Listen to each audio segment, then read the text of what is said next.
So my name is Olivier Palmieri. I'm game director on Eagle Flight, and I will be talking about the R&D we did behind the project.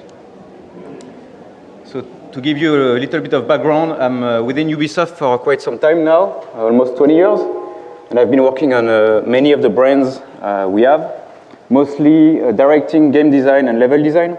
I've also been a trainer at an internal program called the Ubisoft Design Academy to train internally the employees on game design and level design. So today I will be talking to you about the R&D phase we did before the Eagle Flight project, the motion discomfort problems we looked for and we found when there is motion in VR, and the solutions we found to have comfortable motion in VR, especially when you are flying fast, like in Eagle Flight. So we started as a R&D project around 2 years ago. I've been quickly joined by Vicky Ferguson, that you can see on the left, and in green t-shirts. And we gathered many VR enthusiasts within Ubisoft Montreal to study and learn VR, this new medium coming. So we had DK2 back then, and we really wanted to make sure that we study VR, we see what are the strengths and what are the weaknesses of VR, and capitalize on the strength to use the most of VR. So we did lots of prototyping, lots of tests in terms of comfort, but also in terms of gameplay.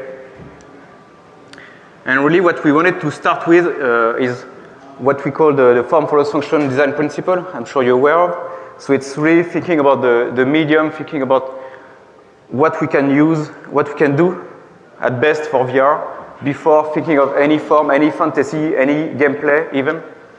So the point was not to already try to think about a game and think about a universe and try to make it fit by force into VR, but more, okay, what VR can bring us, what is the best way maybe we can use VR, what could be the game or the experience that would be unique in VR and that really would require and show the forces, the strength of VR.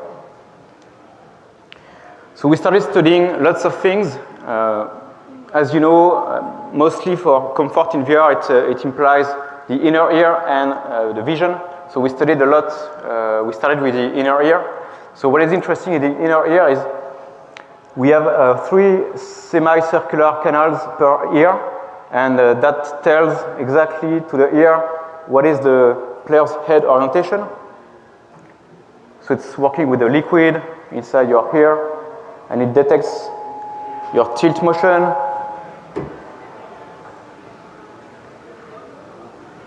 also detects your position, how much you move your head down or up. And it's really interesting because it's really like XYZ axis detectors we have in each of the ears. We studied the eyes. So one of the things we studied is what we call the saccadic eyes motion. So in fact, when you look at a moving object, not moving your head, your eyes are not moving smoothly. They are not doing a smooth motion. They are really doing a saccadic motion. And we, on the right is one of our programmers, is called Felix. And we also tried it moving your body, looking straight.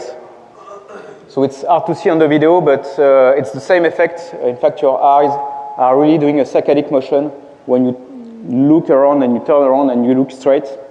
So we studied that, and we tried to make some tests with eye blinks or blurring when turning, or even trying to reproduce that saccadic eye motion into the VR headset in interleaving black screens. That's part of the test we made. We studied another effect, which is a direct link between the eyes and the inner ears of people, which is called the vestibulo-ocular reflex. So basically, when you receive an external movement, unexpected, but you try to focus on one direction, on one object, there is a direct connection between our eyes and our inner ears that will automatically readjust the eyes. So there is a quick video, which is a little bit scary. but that shows that effect. I want you to look at that point right at the very distant part of the wall. Keep focused right there and don't move your eyes. Keep focused, and I'm going to turn your head quickly, but you keep looking over there.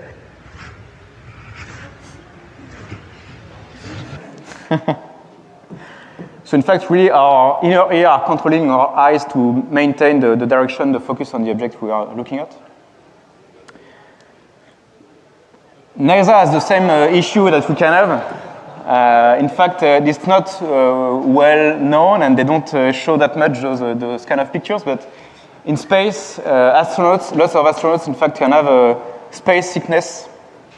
And so they studied a way to, or several ways, in fact, to reduce that space sickness, and because you can suppose that it's not super useful when an astronaut has that happening to him outside, so how can he remove the problematic elements on his headset? So yeah, it can be problematic for NASA. So they tried many things. One of the things they tried is what they call the stroboscopic treatment.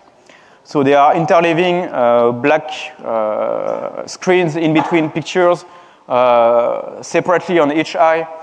And so it helps after, in fact, when people are sick to calm down and reduce the motion sickness. So we tried also many of those things, having stroboscopic treatments also when you turn your head around, when you move. It was not so great in terms of comfort, just visual comfort, to have a stroboscopic picture. So I believe there may be some more interesting thing to study there, but for us it was not working. Interesting fact, we studied also the glasses. In fact, when people wear glasses for the first time, or when you switch to new glasses, it's changing the way you see the world. It's changing your field of view of the world. In fact, it can. So it takes some time to adapt, and for 1 to 2 weeks, people can be nauseous in a way, and there's a link with what we see in VR. We studied also how do we perceive motion, because perception of motion is just an interpretation of the brain. So the brain is really controlling what's happening and how we perceive motion, and if we should accept it or not. And we try to study lots of documentations and scientific research we found on the internet. It's really you can really find many things on the internet, even NASA documents on their research. So based on all those research we tried to make before making any game, we developed the first prototype.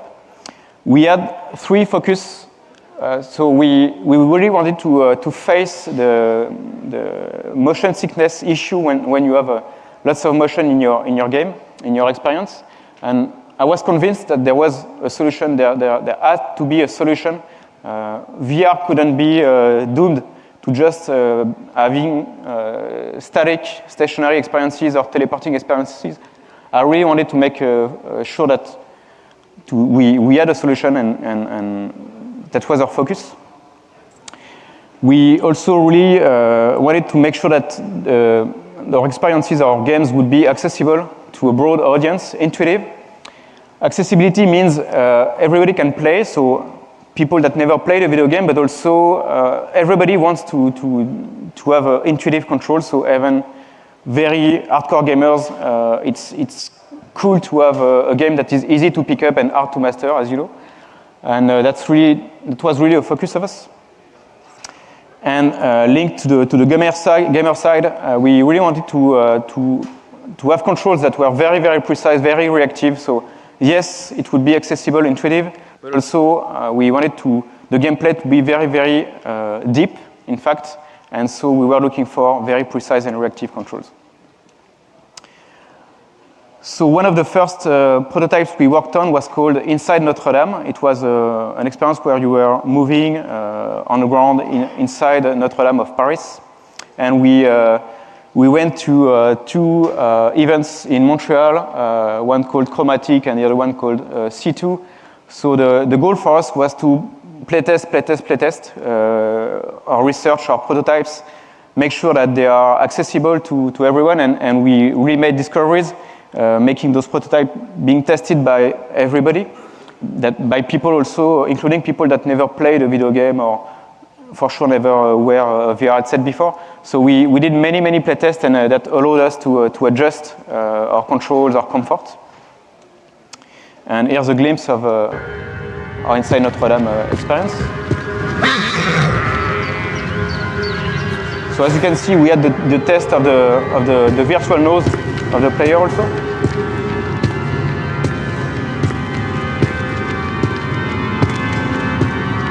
As I write this,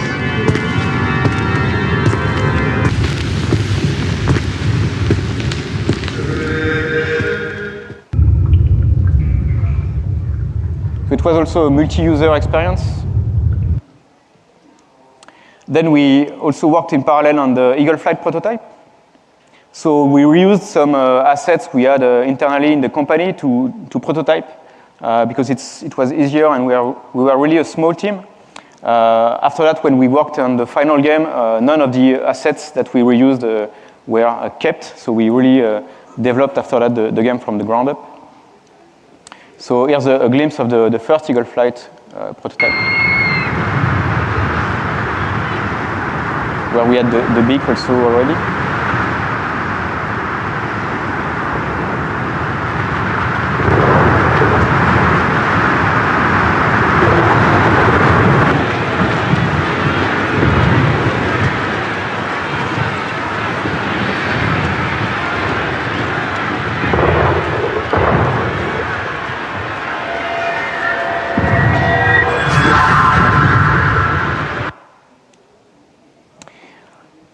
After those prototypes, we joined a division inside Ubisoft called the Ubisoft Funhouse, and we went to E3 and to Gamescom in 2015.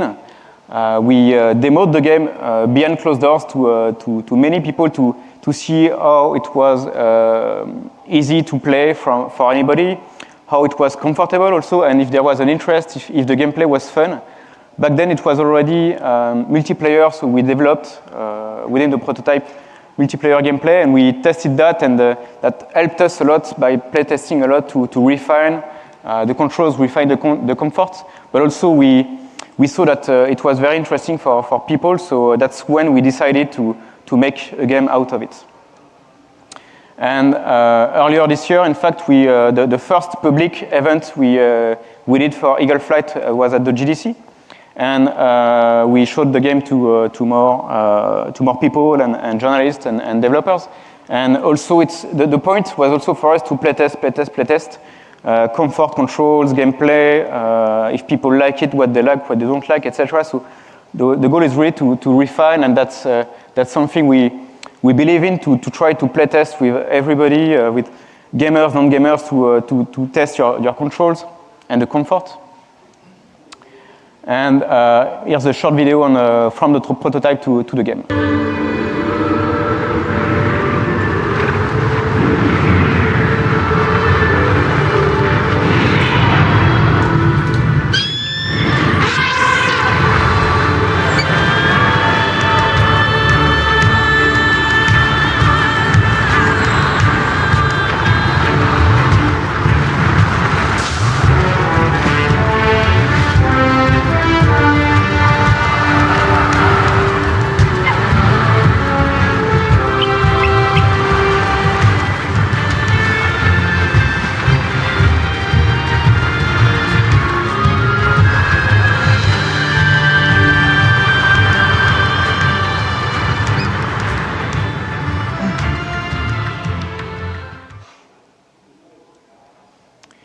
So a quick note, again, on the accessibility, precision, and reactivity. VR already is not already a large market for now, and we have to convince as many people to get into VR as possible. So making intuitive controls for us is key to try to get a broad audience to play the game. So we had the chance to be able to have people, many people to try the game, including, you may recognize, Canada's Prime Minister, Justin Trudeau. And we wanted to make sure that everybody can play the game. Still, we are doing video games, and gameplay is very important to us and to me. And we wanted to make sure that we have controls that are super accurate and precise and reactive.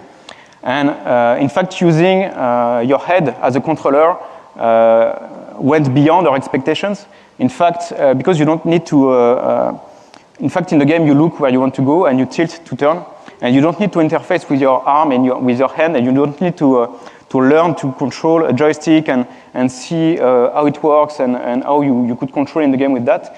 Because everything remains in your head, it's very direct, a direct path between your eyes and the controls you make in your head. It's very intuitive, but it's also a very short path, so it's very reactive.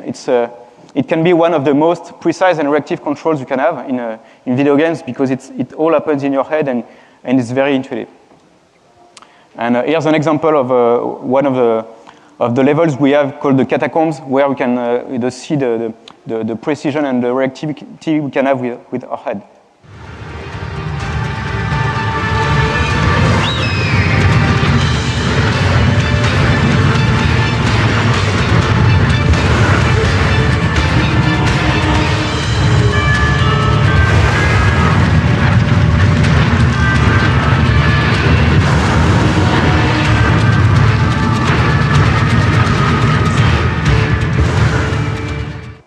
In fact, it's not so difficult to do that. Fairly quickly, you can pick up the game and being able to do such things, because it's very natural to move with your head. Okay, so the 5 main causes we found for VR discomfort when you have motion, based on all the research and the tests we made. The first reason, and the main reason, in fact, and I'm sure you know it, it's disagreements between what you perceive visually and what your inner ear tells sense, in fact, in terms of motion, in terms of balance. So you have to, at all time, to try to respect that. And as I described a little bit, it's kind of the same effect. It happens in space for astronauts. It's the same for seasickness, car sickness, simulation sickness. It's all related to the same thing, and it's the disagreement between what you see and what your inner ear perceives. So why? In fact, it's a defense mechanism from the brain. When if it sees any disagreement between what you see and what you perceive in terms of balance or orientation, it thinks that it's a poison, it's a drug that makes you maybe unbalanced, or make your vision become blurry, or not exactly the same as what you perceive. And it can be caused by many factors. And in that case, because the brain thinks it's a poison, then it tries to eject the poison, and that's where the nausea is coming from. So it works if you feel the motion, if your inner ear perceives motion but you don't see it. So for example, in a boat, if you have a room without any window and you perceive motion but you don't see the motion. It's the same when you are in a car and you are reading a book and the car is moving, but your eyes tells you, no, I'm not moving, the book is not moving, it's stationary. So that's problematic for the brain, and it triggers nausea. As I said, it's also working the same, the other way. So if you see motion but you don't feel it, it's the same effect, and the brain thinks it's poison. So what's happening in space is the problem is that there's no gravity. Inner ears works with gravity. The liquid in our inner ears and the way it works, it's basically with gravity. And because there is no gravity in space, then it's problematic.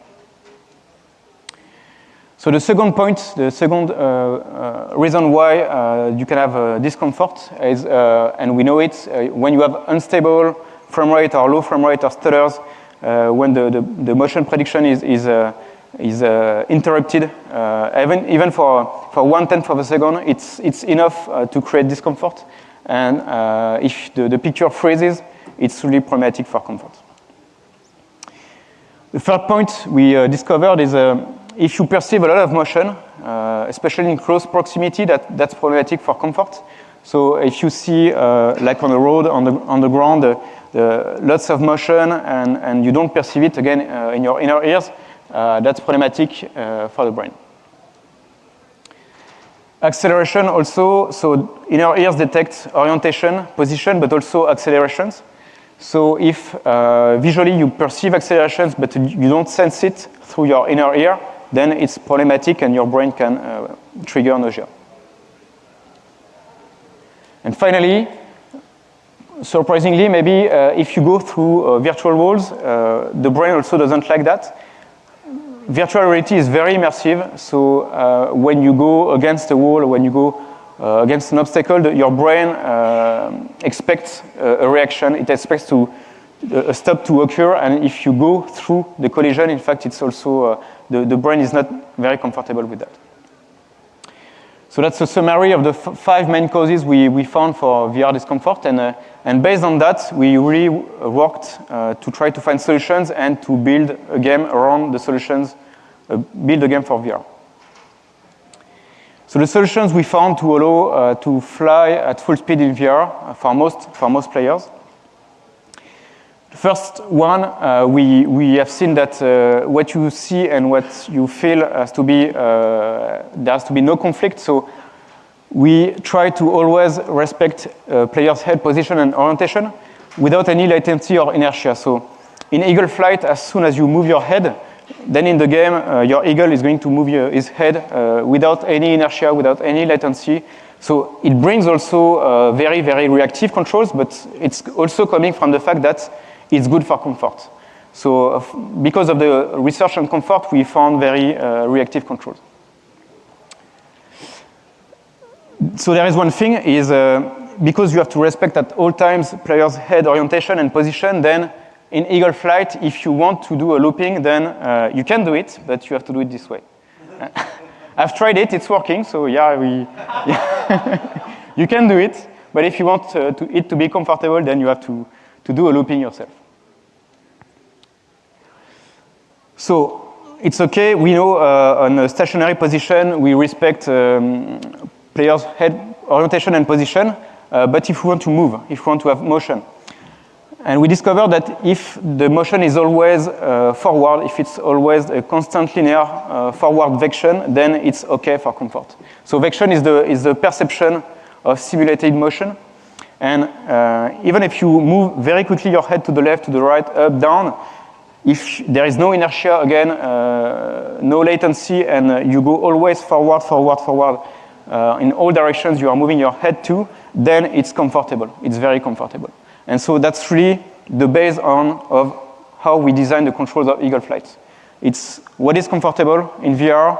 Okay, so eagle flight is going to be, so we need a game, in fact, where you have freedom on 3 axes, so you can go up, down, left, right, and the controls have to be very reactive. It fits with flying, okay, so it should fit with an eagle flying over Paris, etc. As I said, inner ears perceive acceleration also, so we studied that and we wanted to work on it.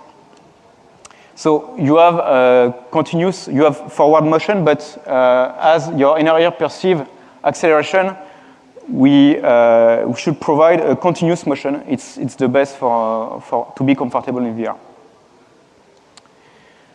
Still, you can work around slow acceleration, slowing down your motion, but you have to control it. You have to use tricks to try to diminish its effect and to make it accepted by the brain.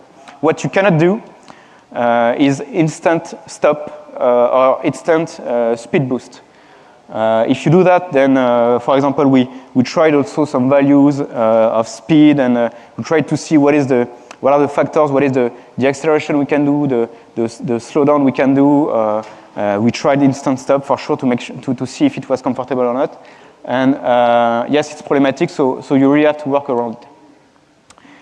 So, for example, in our game, in Eagle Flight, there is accelerations. For example, when you go through rings, when you go through jet streams, but it's a very controlled acceleration, and we are also working with the FX to give the perception of acceleration, partly, but also so it's okay for the brain, and the brain accept it and do not trigger nausea. So when you go through the rings, there is a FX, lifts, FX, the jet streams also, so you are getting accelerations, and you perceive it more within the headset. but it's very controlled.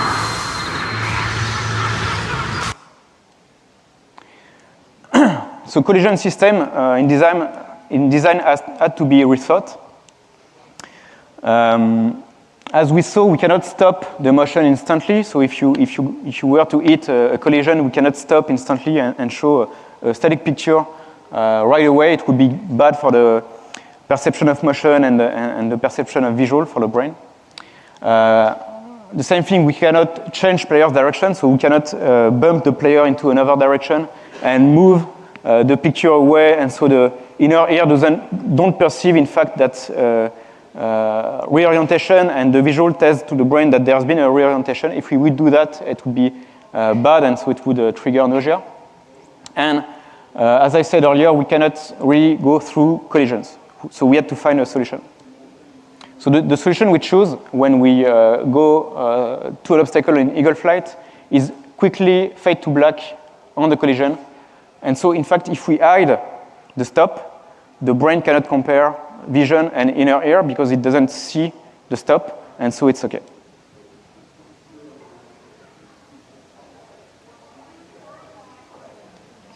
So as you can see also, there is what we call the blinders, and for sure I will talk about that later on, preparing the player also for that fade to black, which happens very quickly, but it's very okay for players.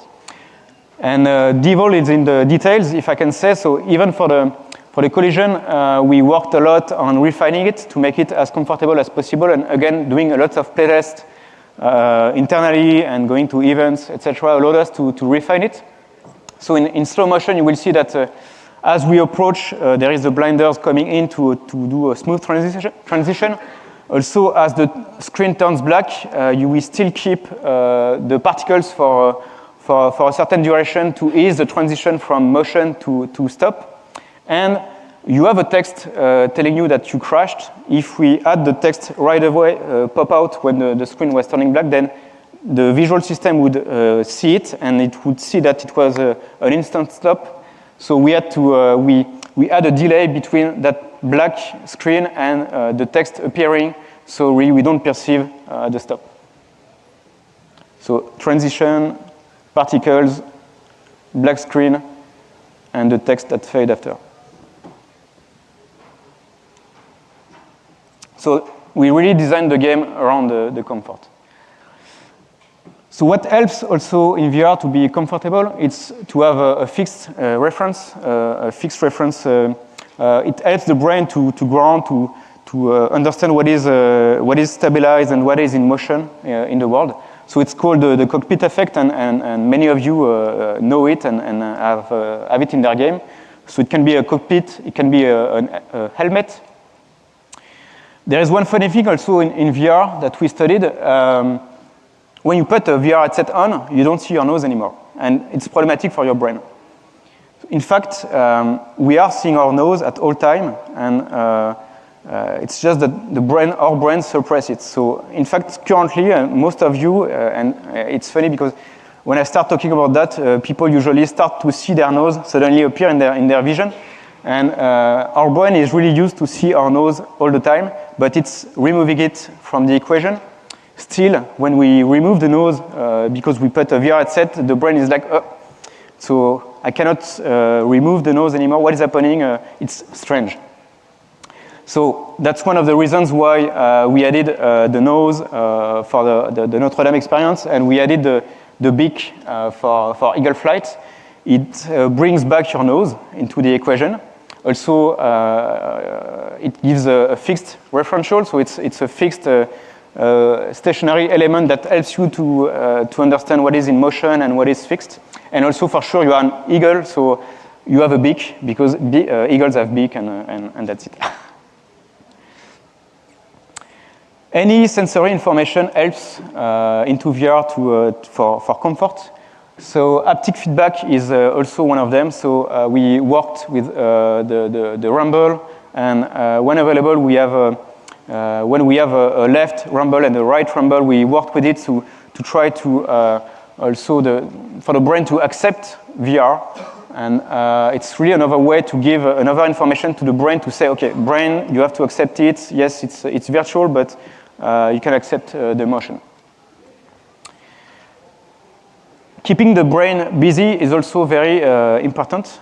In fact, our brain has a limited processing power. It's really like a computer. And the more we keep our brain busy, the better it is for comfort. So that's also one of the reasons why we developed the multiplayer.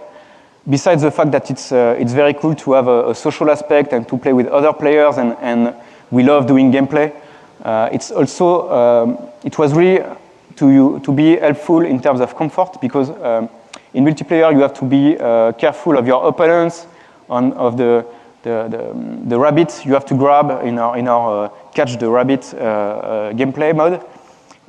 You focus on a common objective. You can team with your teammates to make a strategy. You have to be careful of your opponents. All of that, in fact, is occupying your brain a lot and helps reduce, in fact, the occurrences of the brain to try to compare what you see and what you perceive, and so it helps with comfort. For sure, games visual also can trigger discomfort or can help in comfort. So already from the early prototypes, we were working on lots of on the visuals for sure of the game, but also how textures, how the visuals have an impact on comfort and what we can do about it. And one of the examples is the water. So we tried a special texture or different kind of textures with more or less details. We tried scrolling, so scrolling against you gives you more perception of speed, which can be a bit problematic. So we tried lots of things, and we really refined every element, every visual element of the game to make it comfortable. So that's a more advanced prototype, still not the final game, but we refined the water to be as beautiful as possible and at the same time comfortable.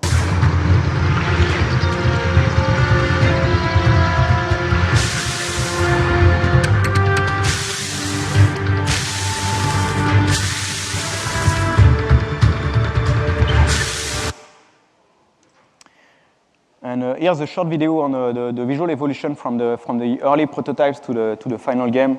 Again, really working on art and visual to make sure it's comfortable. Playtesting a lot also. Every time we were changing quite big element in terms of visual, we were testing it with lots of players to see what is the impact in terms of comfort, because we really wanted to make sure that, again, the game was comfortable for most people in VR.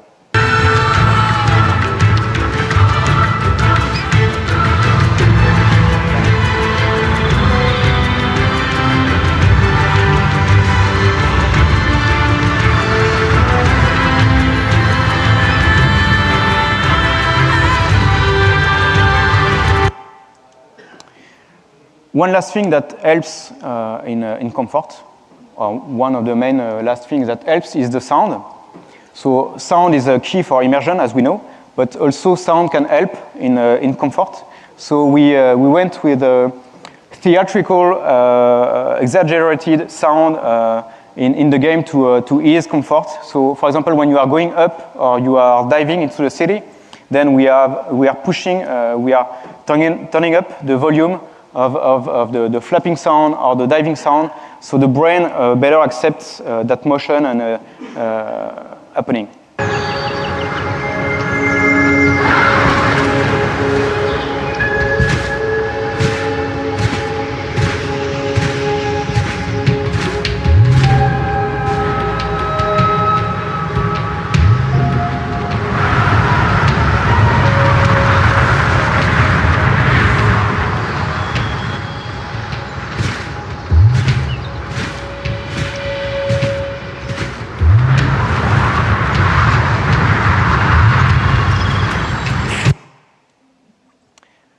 Another element in sound is when you turn left or right, we amplify and we have a stronger sound on one ear compared to the other one, again to convince the brain that this is really happening and it should accept it, and then it should be comfortable. So I don't know if you can hear it, but we play with the balance on the left and on the right.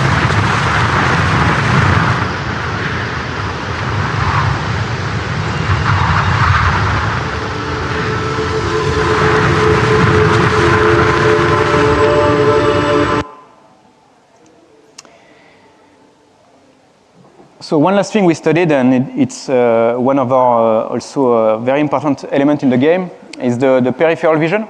So we studied human peripheral vision and also compared to animals. So in fact, usually in the animal kingdom, when you are a predator, you have a more limited peripheral vision, and you have more focused vision on your prey, and your vision is better. You can see, you can detect better the motions in front of you, or the accuracy, like eagles also that have a very good vision. If you are a prey, it's really the shape of the eye can be very different, and as an example, in a goat, they have a very wide field of view, a very wide detection of motion. So for them, it's very useful to detect predators, to detect danger around them. And humans, we are in the middle. So as an example, goats have some around 320 degrees of peripheral vision, which is a lot. And humans, we are more around 200 degrees of peripheral vision. So as humans, we were also hunting, but also being hunted in a way by animals. So that was also useful for us to detect motion.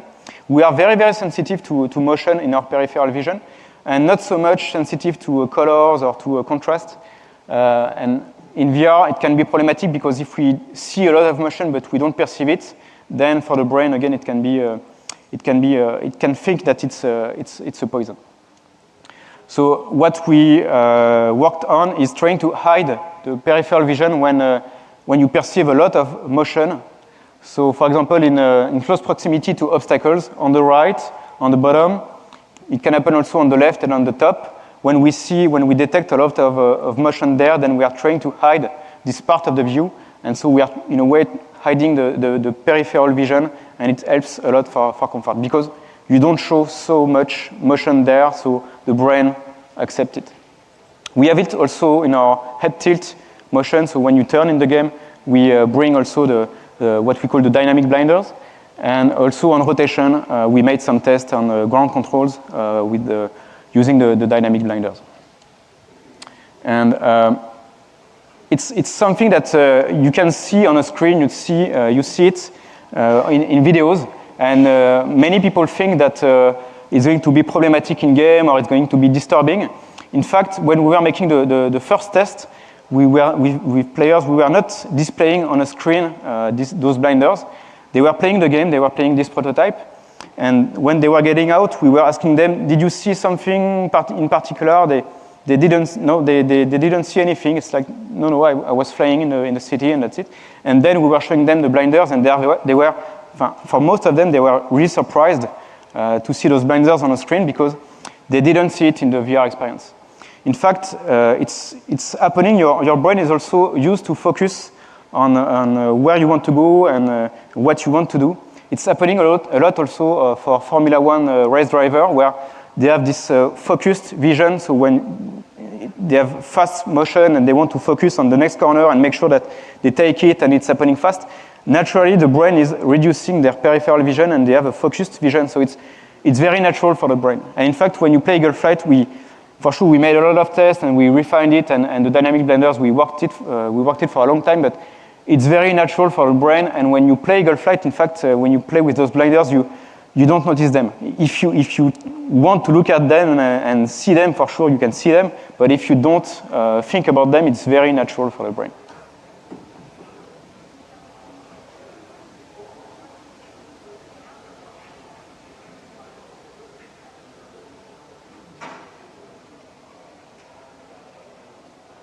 So it's also in a way where how the blinders appear, how they look. Also, it's not, as you can see, completely black. We are doing some techniques to play with the motion there. So in a summary, the main solutions for VR comfort that led us to create Eagle Flight are the dynamic blinders. We are respecting at all times player head position and orientation, so that's why you are flying and you have a 3-axis controller. We are having a constant linear forward vection, so as soon as you turn, as soon as you look another way, there's no inertia, there's no latency, you go instantly on the other way. We have fade to blacks on collisions. We have the beak and eyebrows. We have sound to support motion, and we have haptic feedback. And we have some other things, but these are the main solutions. And we built the game from the ground up on that.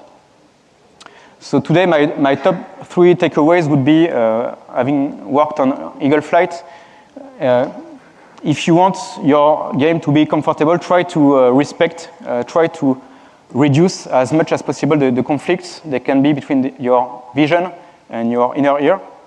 And that would be very good for comfort. Never move the camera without player's input. So the player has to remain in control of the camera at all time. There shouldn't be motion implied in your view. Like, for example, in my example of if on a collision you would be to move the camera and make the player bump, it would not be good for comfort. Also, cinematics where the camera would move around a lot wouldn't be good for comfort. And finally, and that's really how we made this game, I believe, comfortable and for VR. Try to think function before the form. Try to see what are the strengths of VR and build on it. Do not try to force a fantasy or a game or an experience. For sure, everybody wants to fly, and that was also my personal dream to have a VR experience where you fly. But we really started studying the medium first, studying the comfort, and we built everything around that. Thank you.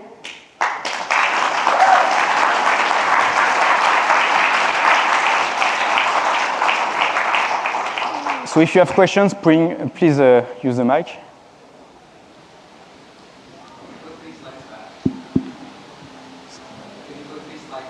3 slides. This one?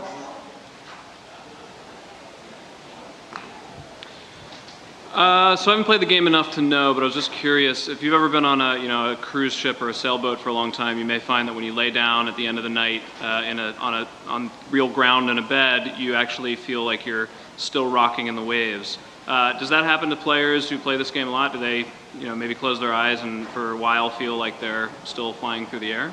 And as another follow-up, if I may, the nose theory sounds really interesting and compelling, but I feel like other data I've seen has not really showed it to be proven yet, if you will. Did you guys do quantitative tests to really show that it was effective in your case? So for the first question, in VR, you need to get used to VR. So when you try VR for the first time, in fact, players of Eagle Flight more have the reality sickness after, when they try Eagle Flight for the first time. So in Eagle Flight, it's okay, and they are comfortable for most. But when they remove the VR headset, at some point after, they can be a little bit dizzy for the first times, because then their inner ear goes back to function, and that can happen at the beginning. For the big story, your question was? The nose. Yeah. The data from your tests, were you doing it in a quantitative enough way to get some real solid results, or it just generally players are saying, it kind of feels better when you use the nose versus not?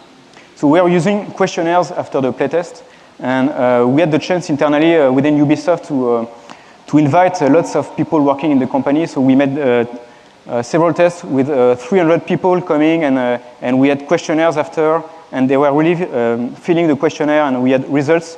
So after a large amount of people replying to a questionnaire, you start to have fairly good results, and we were able to iterate on that and do some other big playtests and so on and so on.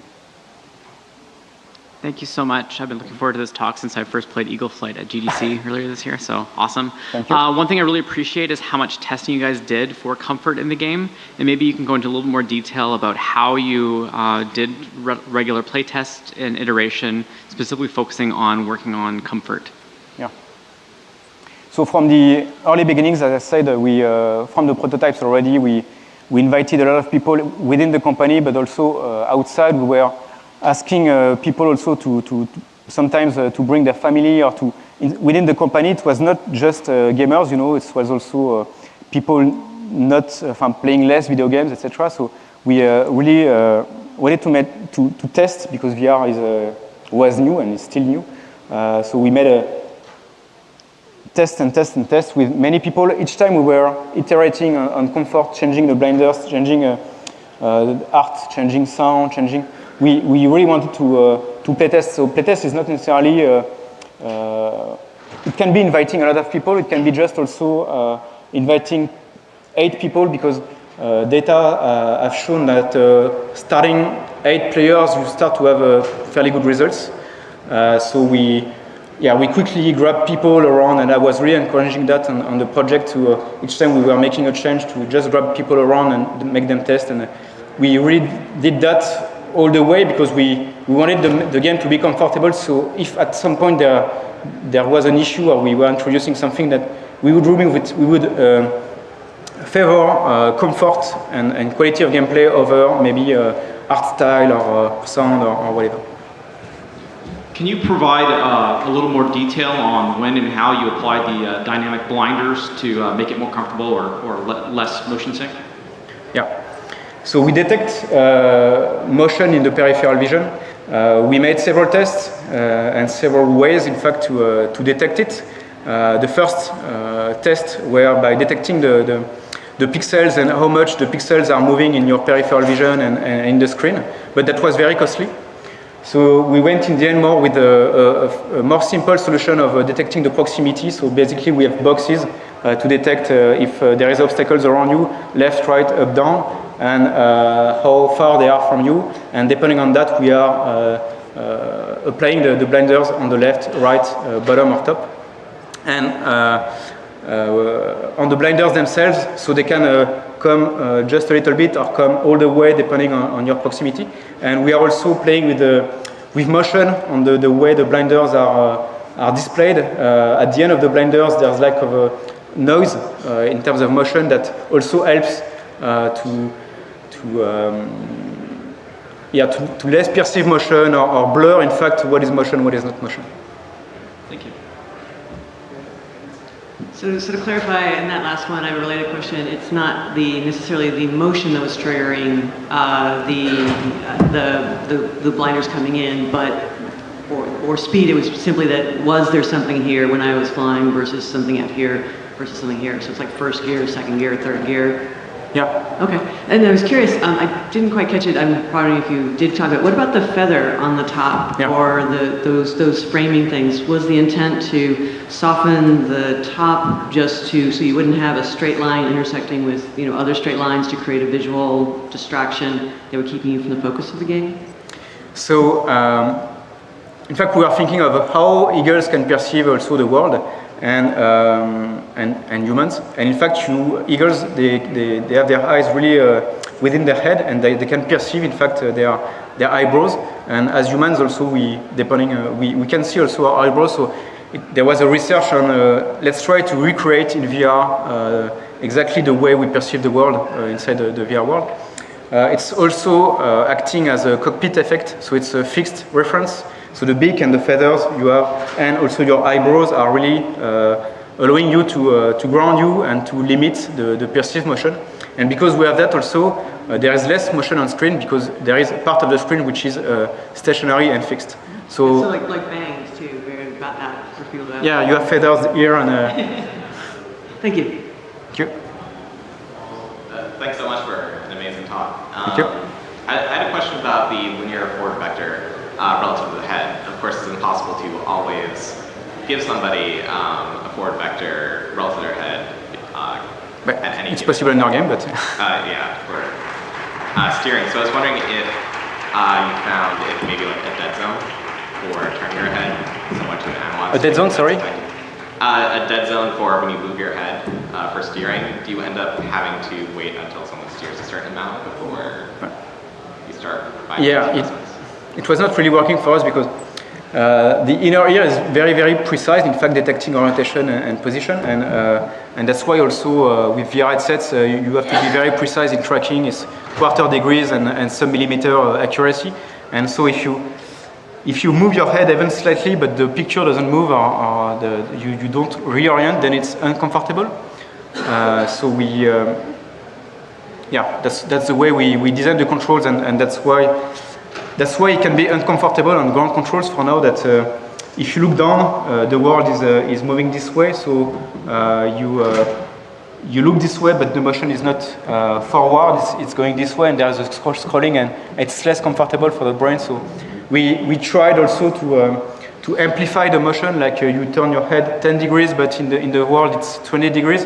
And again, for the inner ear, it sees that it senses that you moved your head only 10 degrees, and it was not comfortable enough for us, because we really wanted to have as many people as possible. So that was a choice. If you play with that, you will reduce your crowd, if I can say, so the game will be comfortable for less people. In our case, we really wanted to have the most comfortable game as possible. Thank you. Thank you. Bonjour. Bonjour. So you mentioned that, if I understood correctly, among the things that are working or not working, that forward vection is important, and also it's not working very well when the acceleration is too fast. Mm-hmm. So how do you control what the users do, and do you give them any indications about how they should use the game, and that they should only move forward and not accelerate too fast? How do you control that? So in fact, in our game, we have also controls of the speed. So we allow the player to slow down a little bit or to accelerate a little bit. And it's a very controlled acceleration, and we use also the effects to make sure that we transition and we make it comfortable. But in fact, it's very natural for people to fly and to always go forward and to go where they want to go by just looking at where they want to go. Also, going beyond our expectations, people are naturally avoiding obstacles when they are going to an obstacle. So like going into a hole in a building, it's very natural for people, because they duck to try to avoid the obstacle, and that make them go through the hole. So we control, and in the game you can also stop in landing positions, so you can land in some locations of Paris. But when we do that, then we have the fade to black transition, and we make it comfortable, because you really cannot stop. The game is going pretty fast, and you cannot go from the fast to really stop motion. So yes, you can control a little bit your speed, but it's really natural and intuitive for people to fly around and stop when they land. Thank you. Hi. Hello. So you were talking a lot about how you had a lot of people for testing every time you were trying different things. I was wondering how you were performing the evaluation when it comes to motion sickness, beyond like, does this make you feel ill? So like, how were you determining whether one thing was better than another? So we inspired ourselves from questionnaires that you can have on motion sickness for other medias or mediums. And within the questionnaire, we had also the questions of are you seasick, are you car sick? And as many people have said before, including Michael Abrash, some people are uncomfortable when they are going down virtual stairs. Some people are uncomfortable when they are going up virtual stairs. It's very different for people. So we try to have, within the questionnaire at the beginning, asking them if what make them uncomfortable or not, if they were fairly comfortable even in a car reading a book. And so we are trying to adjust in the end the questionnaire. And because we had a lot of people, we had the chance to be able to test the prototype with more than 300 people, so you really can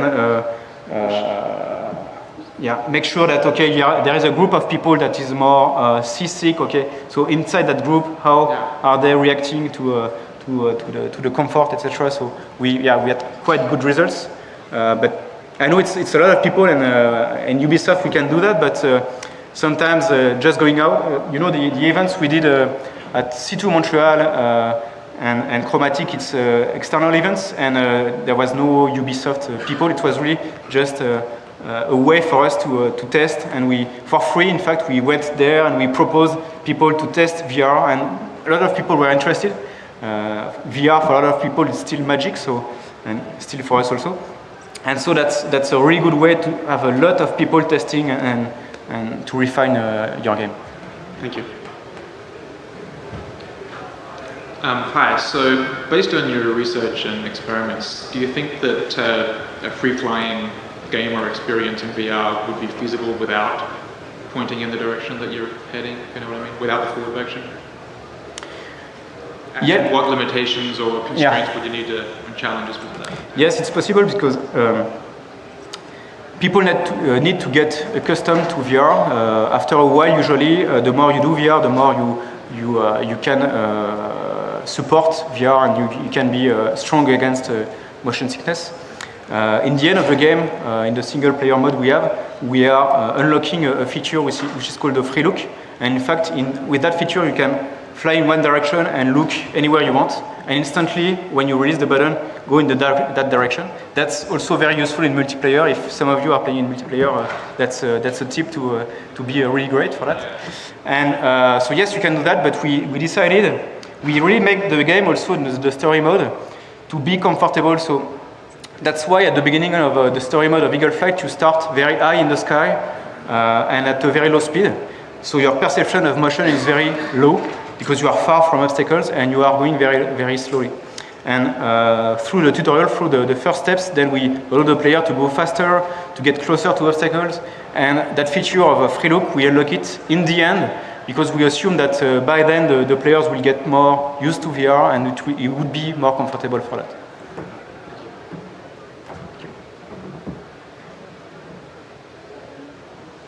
That's it. Thank you.